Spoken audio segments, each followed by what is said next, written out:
ایک جنگل میں ایک بکری اپنی 7 ننھی ننھی بکریوں کے ساتھ رہتی تھی۔ بکری اپنی اولاد سے بہت پیار کرتی تھی۔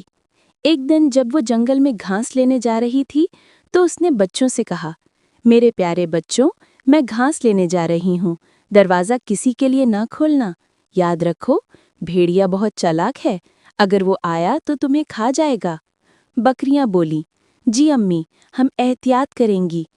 کچھ دیر بعد بھیڑیا آیا اور دروازے پہ دستک دی۔ بچوں، میں تمہاری ماں ہوں، دروازہ کھولو۔ بکریوں نے آواز سنی لیکن سمجھ گئیں کہ یہ ان کی ماں نہیں بلکہ بھیڑیا ہے۔ انہوں نے کہا، ہم اپنی ماں کی آواز پہچانتی ہیں، تو بھیڑیا ہے۔ بھیڑیا غصے میں چلا گیا اور چالاکی سے اپنی آواز بدل کر آیا۔ اس نے میٹھی آواز میں کہا، بیٹو، میں تمہاری ماں ہوں، دروازہ کھولو۔ اس بار چھوٹی بکریاں دھوکے میں آ گئیں اور دروازہ کھول دیا۔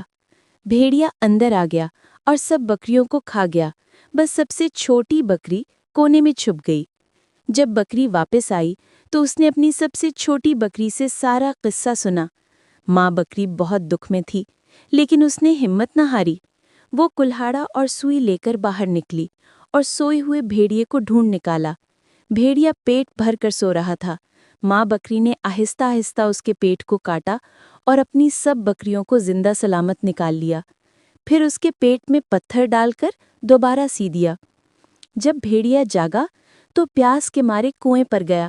جیسے ہی جھکا، بھاری پتھروں کی وجہ سے وہ کنویں میں گر گیا اور ہمیشہ کے لیے ختم ہو گیا۔